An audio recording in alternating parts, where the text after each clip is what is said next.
Okay, who here hasn't been to space? Why? You better not throw up on my ship. Approaching jump in 3, 2, 1. So the last subject that we're going to talk about here is going to be Angela Bassett. And Angela Bassett, this is coming from Variety, by the way. So this is coming from a credible source. This is not something out there that recasters are making up or that people that are just have your feelings hurt because you didn't get what you wanted in the film. Nope, it's none of that. This is Angela Bassett, Queen Ramonda, coming out and saying she objected and questioned Coogler's idea of penciling in, again, another death, penciling in another death into Wakanda Forever. Now, before I even read the article, I've said it now in this stream, I said in the last stream, I said in the stream we did on Friday. This was the scene I walked out on. This was the scene I was like, I can't do this. This is crazy to me. It's crazy to me that we just watched a very disgusting, disturbing opening scene with T'Challa. And now you've just killed the Queen Mother. You drowned the Queen Mother. And, spoiler alert, you drowned the Queen Mother. And now I'm watching Shuri scream for her mother after she screamed and had to be drug off of her brother's casket. You got Okoye taking the Komodo beach trying to do fucking resuscitator. And, bro, I'm watching, because the music's starting to swell at this time. And you can hear Shuri saying, "Mother." I mean, you knew what happened as soon as the camera pans and she's face down in the water. Yeah, I mean the plot leak. Yeah, I mean, I was about to say we knew before, but I was just like, damn. Because I always go in hoping there's just this one little error in the plot leak. Nope. No, they weren't. No, you drowned. And then you've got Okoye with tears streaming down her face. Yeah, she like connects the beads and there's no pulse. Yeah, or anything. And it's like, nah, they flash I'm good. Red. I was like, I'm good. You've got enough of my tears in this film. So, but this is what Angela Bassett had to say. Let me actually pull that up on my side. Apologies again. Queen Ramonda's death is perhaps the biggest twist of Wakanda Forever, and it's one that actor Angela Bassett initially objected to herself when she first discovered her character's fate. Bassett told IndieWire that director Ryan Coogler had to assuage her concerns over killing off Ramonda. Then she went on to say, I objected, Bassett said. Yeah, I was like, Ryan, what are you doing? Why? Let me start that over. I objected, Bassett said. Yeah, I was like, Ryan, what are you doing? Why? You will rue the day. You will rue the demise of Ramonda. People are going to be upset. He was like, Angela, I know, but look, to die is not really to die is not really to die in this world. It doesn't really have to mean that. Like, okay.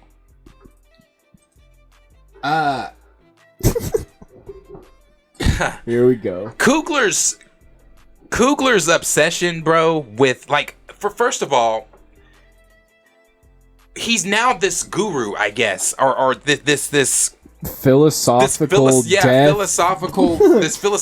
being when it comes to death. I mean, because he's just like, to die doesn't really mean to die. No, to die means to die. Not in this universe, at least. No, obviously, from the precedent that you just set with T'Challa, it does mean to die. We watched a funeral. What are you talking about? Like, even in the ancestral planes, she didn't see her own fucking family. Yeah, she saw her cousin, which that scene was so fucking dumb. But she didn't see her. She didn't see her mother, who she was expecting to see. She didn't see her father. She didn't see T'Challa. You made her see. So the fact that you're talking about to die doesn't even really mean to die. Obviously, it does, because again, she didn't see her mom. And some of you might be coming in with that comment. Well, Darius, there was that scene right before she's about to kill Namor where she said, "Shuri, show them who we are." No, fuck that. Fuck it, bro. I'm sorry. Like, in the fact that, so taking it back to what Angela just said there, she said, I was like, Ryan, what are you doing? Why? You will rue the day. You will rue the demise of Ramonda. People are gonna be upset. Yes, people are gonna be upset. Why? The fact that anybody, because I've seen some people saying, well, Queen Ramonda really didn't play that big of a role in exactly. Didn't play that big of a role in the franchise. Again, bullshit. You're talking about the woman that literally carried the second film? What are you talking? Like, bro, and not only that, like when she said, "What are you doing? Why?" Like, I think her why, "What are you doing?" was like, again, she really can't talk about too much. She can't say too much because she's under contract, so she can't badmouth Coogler. She can't badmouth the film. She can't tell her real feelings. Now, her feelings might be, it's a great film, but her feelings also might be, why are you killing my character, who is literally the backbone of this movie, when we just watched you kill the body of the film? You killed T'Challa, so now you're going to take me off the screen as well, like. Especially knowing how Letitia Wright acted before they started filming, knowing there's a chance she might not be back or anything. So I mean, her asking why just means that even she knows it was unnecessary. It's unnecessary. It was an unnecessary death that we did not have to see. And again, you know, her why, and I'll show this. Her why is coming from this right here. You know, this is what she didn't want to see. Nobody wanted to see that. Who wants to, when watching a film, as I said with the T'Challa stuff, when watching a film, we don't go for this shit. Bro, we saw 2 caskets in one film. 2 caskets in one fantasy Marvel film. So the why is here. This is what she's saying. Why are you killing? Honestly, unexplained. Like, it's unexplained. Why are you killing my character? Why are you getting rid of this character after you just got rid of the franchise's main character? And then for Coogler's response to be, Angela, I know, but look, to die is not to really die in this world. What the fuck are you talking about? Like, what is... Like, bro, legitimately, what the fuck does that mean? To give her the lines like, I've lost everything, and then like 4 minutes later kill her. Have her drown, and then have Namor standing over her body and then telling Shuri, now you're the queen now. Like, what the and again, is that, like, I'm not saying like that's not cool, like action shit with Namor, but what I'm saying is, bro, you took Black Death and you found that bitch on a pedestal. Again, you're like, the fascination for me, as I've said before, I don't find Black Death fun nor fascinating. Like, at no point in that film was I like, yeehaw, I'm having fun. Like, again, for people saying that Phase 4 has been filled with tragedy, okay, let's take it back to tragedy with Infinity War. When I left the theater, I was like, oh, shit. The stakes are fucking high, bro. I'm thinking about Tom Holland, Mr. Stark. I don't feel so good. I cried. I shed tears when he said, "I don't feel so good," and you know, I shed tears and all that. But that crying, that wasn't even grief. That was, damn, this nigga can act. That was just a sad moment within that. I mean, no, because we know the history of the 2 characters acting together, and like that, he can act. Like, we felt just that moment of 2 fictional characters. That's what it was. It was fictional grief from a fictional story that had been played out, and those 2 characters already, they connect. Like, that was his Tony Stark, Peter Parker mentor. And so him telling him that, like, we all obviously felt something in that. Like, it's I don't know how people can't separate Infinity War, Endgame, whenever Thor has his grief in the beginning or whatever happened, when he's like, I should have went for the head, stuff like that. When he's missing his Loki and everything, or Wanda getting rid of a town and enslaving a town under her mind or whatever. Like, different. It's such, even in Loki, like his little grief with Sylvie in the one episode. Different grief. Like, I just don't understand how, like, people don't see how written storyline grief is different than what we just watched in that movie theater last Thursday. Yeah. Well, I'm gonna read the rest of this part. Then it goes on to say Coogler was referring to the various ways dead Marvel characters have returned to screen. From revising Thanos' snap in Avengers Endgame to the ancestral planes in the Black Panther movies. For instance, in the ancestral planes where Michael B. Jordan's dead character, Black Panther villain Killmonger, makes a surprise cameo in Wakanda Forever. Even Bassett's Queen Ramonda is seen again after her death calling to Shuri from the ancestral planes. Yes, she was seen again, don't get me wrong, and I get what they were trying to do with the Killmonger scene. Again, stupid to me. But so in what ways, how are we seeing Angela Bassett come back? I know that's what I gave. I mean, that's the thing though. The death was so unnecessary. It's like, and it's I love Angela Bassett and everything, and obviously who she plays and everything. But what's the reason to even bring her back now? Like, if you're gonna go through and tell this whole story of like, bringing her back would only mean that you did whatever you did to Shuri for no reason. That It her would- yeah, grief that- and that- her that would mean that it whatever has no arc you tried, ramifications on what you whatever did. arc you tried to give Shuri in Black Panther 2 would mean absolutely nothing. Like, I And just it's crazy. I mean, that's what Angela Bassett just said here. She said all kinds of crazy things happen. Then she said, speaking to Variety as part of the Wakanda Forever cover story, Bassett said she had other fears about taking on the Black Panther sequel without Boseman at its center. With T'Challa gone, the film script puts the relationship between Shuri and Queen Ramonda to the forefront. Coogler told Bassett that she would be important and vital. Obviously not. She wasn't too important and vital because you drowned her. She had the two powerful scenes, the throne room scene where have I not given everything, and the UN scene when she said we hear your whispers. Their protector is gone. They're vulnerable. All that stuff. That was a powerful scene. Bringing in the doors to bring in those the spies. Yeah, and then showing the might of Wakanda. no scene that she dope. had with Shuri was touching or anything, because they wrote those scenes in such a way of where it didn't even feel like Shuri was Ramonda's daughter or anything. Like, she wouldn't want to listen. Her response to her mom was dead ass, I want to burn the world. Like in the last movie, bro, we hold on. never heard when she said that, anything of that matter. When she said that, I thought to myself, so this is a completely different character than the character that you know, not only I get, and some people might say, well, yeah, she's grieving the loss of her brother. Show me that. Show me that.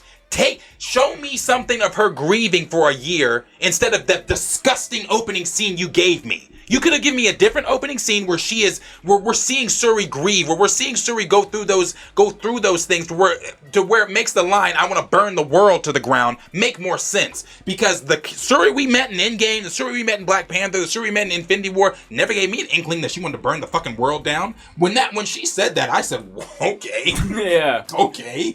Like, where the fuck did that come from? And then later on contradicts, no, this will start war. Yeah, like, bro. Like, later on, it's just... It was just what they did with Wakanda Forever in the script was they took Chadwick's death and they took a bunch of stupid ideas and formed them around Chadwick's death to make an incohesive story. Yep. A story that made no fucking sense at all. A story that created more plot holes than furthering anything in the MCU. And yes, you can tag Wakanda Forever into the Thunderbolts and all that. That's it. That's it. And don't throw me little TJ saying, "Oh, that furthers." No, fuck you and fuck that. Because all that's made up. I don't care. Yeah, it's not that furthering anything. And then you have Nate Moore that lied earlier this week because a new week, a new Nate Moore lie, and he lied and said, "Well, the mid credit scene was always in the script." No, nigga, you're not talking to a bunch of little kids, bruh. You're not talking to a bunch of little kids. You're talking to some grown ass adults who know better. That scene was not in the film. Now, he did say it was in the film. We just repurposed it. We repurposed it after Chadwick's death. It was. So you're telling me that the whole time Chadwick was gonna, T'Challa was gonna hide his son, have his son hidden again, creating more plot holes. Not hypocritical of what he went to the ancestral, talked to his dad about in the first film. That's literally his whole motivation in the first film. I thought that's it. That's the motivation. Because take it to the ancestral plane scene. You were wrong. Yep. All of you were wrong. You know, he even apologized to Killmonger for it. Yep. So, but again, with that mid-credit scene, you're saying the fuck all that shit. It doesn't make sense anymore. Even at the end of that movie, went back and told that kid, dapped him up and everything. They were like, I'm opening the Wakanda for the rest of the kids like you and everything. Went to the ship and everything. And you take that scene. But his own son isn't going to grow up in that predicament that he would have wanted him to. So I just... Take the ending scene of Black Panther, bro. So much bullshit. When you said, like you just said, the little kid that was looking at him and talking to him and everything like that. That kid, when he stepped off the ship, said to himself, what did he say? What did he ask him? What did he ask him? I forgot what he asked him.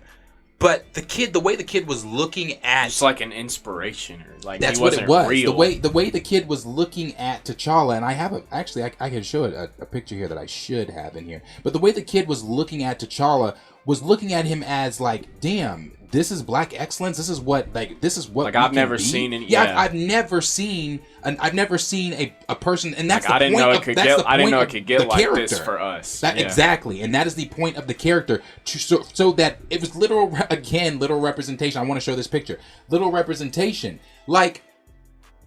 when you think BP, you think of how the type of person that the character is, T'Challa is to again, the reason he was created, to young black boys, the representation that he creates, how much he means, bro. It's important for young black boys, like the boy at the end of Black Panther, to be able to have strong black males to look up to. Like, this picture, to me, it's from the comic, it just speaks volume. Like, again, so you did what you did. You had Ramonda removed, and then she goes on. This is Angela Bassett going on to say, almost to the point that I was going to get a complex. Like, am I going to be able to deliver what you're asking for? Bassett said. She had to be strong. She had to be a mother. She had to be a leader. He was just throwing all of this at me, and then on top of that, can you swim? Can you put your head in the water? That's weird, bro. And again, her tone, what she said, hold on, then she said, no, I'm sorry, that was something else. Then her tone here. Her tone is not a tone for me that's saying, I was on board with this film. Yeah, no.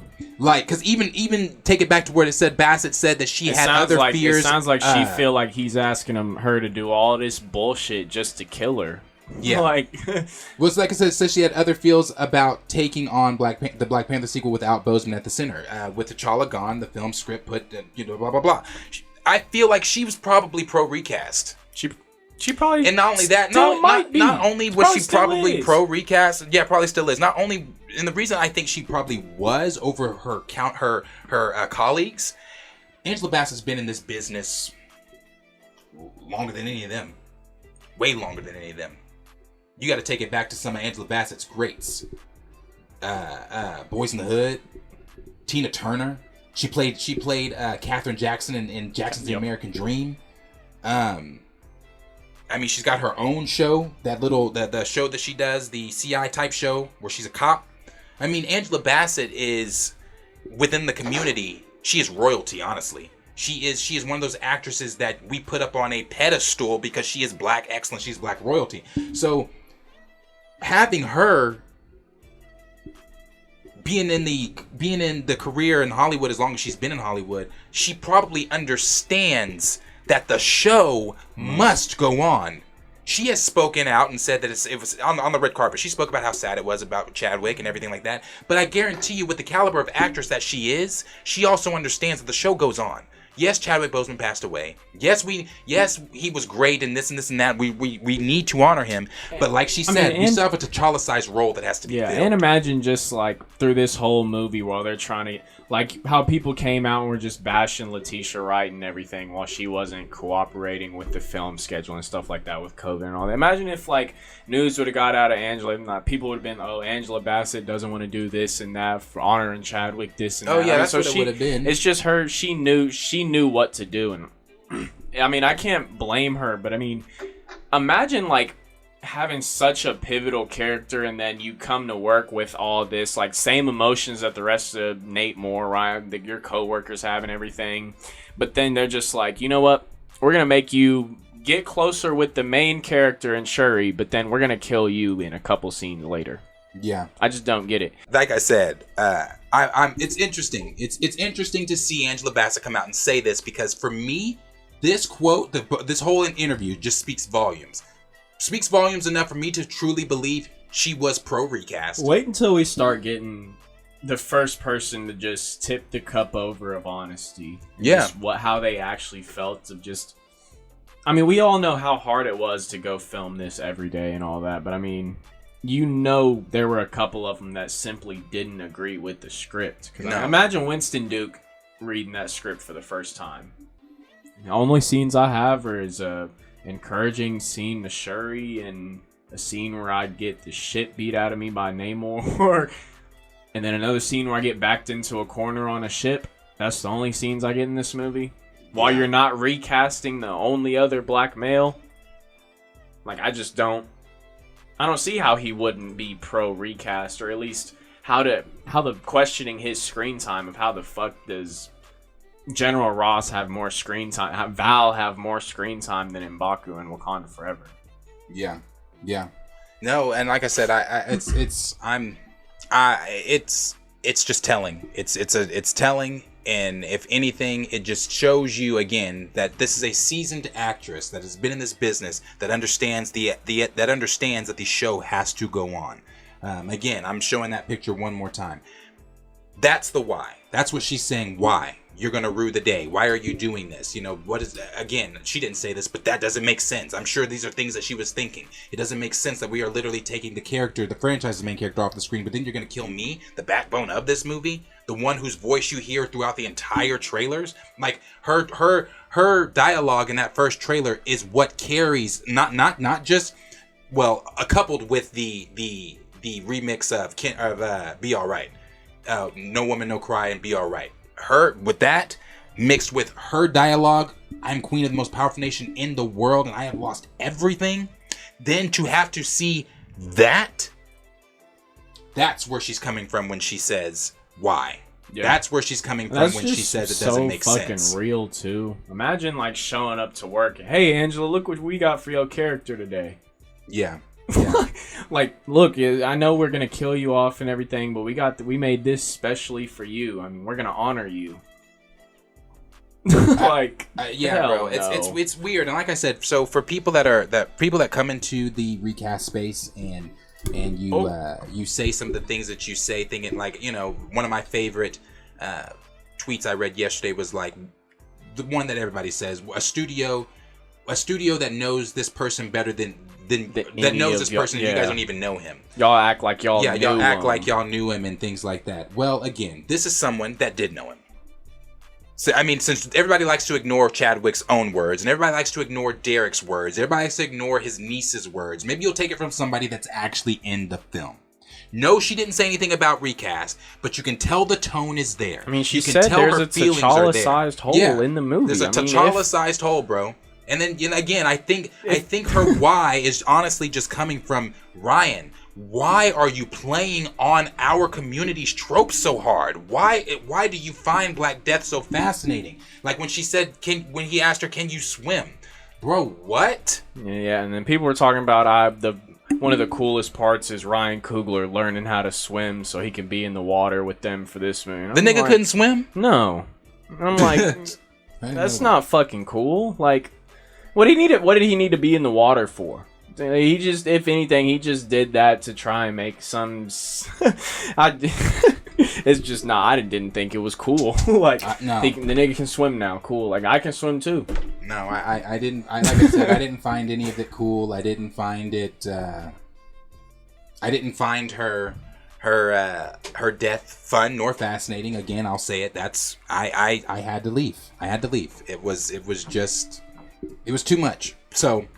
That's Angela Bassett's comments. That's the things that she had to say about it. But like I said, when it comes to recast, when it comes to these things, there are going to be things that come out every single day. Yep. There are going to be things when it comes to T'Challa, the Black Panther franchise. For people that are saying, we had a comment today that said Chadwick Boseman is T'Challa. Move on.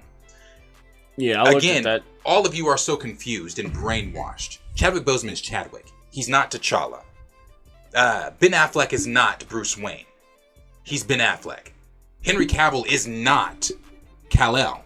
Nope. He's Henry Cavill. Like, so to think that these people... Joaquin is not the Joker. Yeah, Joaquin is not the Joker, bro. These are fantasy characters. So when you come in with that weird, twisted, morbid logic, when you're saying like, oh, these people are these characters... There's a wider conversation that we need to be having, and maybe in a counseling office.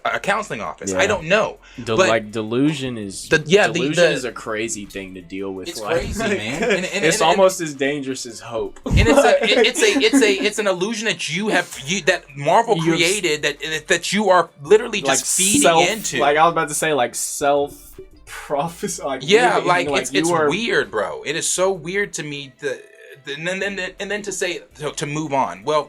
For anybody that's new, that might be, because this is going to be one of those clip videos. It's going to be its own individual video. So for anybody that's new, and you're new here, and you haven't seen us talk about Recast before, to answer his comment, Chadwick Boseman is T'Challa, move on. I will never move on. So as long as T'Challa's off the screen, you can expect Recast videos from Planet Fanatixs, because I will never move on until he's back on the screen. My response to that is grow up. Like, well, my response to like, things like that is always, and I do want to say this for the camera too. For my response to those are, I've said this before on Twitter, I've said it before here. It's always interesting to me when we get comments like that on videos, because you willingly watched a video you completely disagreed with, and most of our recast videos are like 30 minutes to 45, maybe to an hour. Yeah, and so you watched that entire video, then you commented, because, and so my thing with that is, if you don't care that much, if recast is not something you are pro, why do you keep finding yourself in these spaces? And then, that's and then really people weird. Act like those types of comments, like as we read them, I'm just like, fuck, like there go my whole week, like. Damn, that hurt my feelings. Yeah, bro. Like, you know what? Let me sit up. Let me get my fingers ready. And let me get a hateful comment ready to, like... I mean, it's just honestly the simple fact that we know... I mean, not to sound ignorant or anything, but it's just we know we're not wrong, because one of our main jobs is to put the correct information out for everyone in our community and everything. Like, that's one of the main reasons we started this, and one of the main reasons we're doing this, because it's just like... A lot of people have different opinions and everything, but the fact that we can base our opinions on the leaks that we get are accurate leaks and accurate sources and everything, and at least we're not coming with these straight biased opinions and topics from the jump. Like, everything we do is just like a straight, if it's not like something that's a rumor, like we're putting almost everything real into the into our videos. So for someone to come and say like a stupid ass comment like Chadwick is T'Challa, I mean, like, it's almost like unreadable considering like how much effort we do into this, and just see how little effort that shit took. I mean, it doesn't mean anything. But like I said, as always, question is for you guys. Let us know down below in the comments what you guys are thinking. Are you thinking, hey, the Angela Bassett Queen Ramonda scene when she passed for me was just more emotionally invested me more in the film? If that, and again, I'm sorry, I'm gonna continue to say this.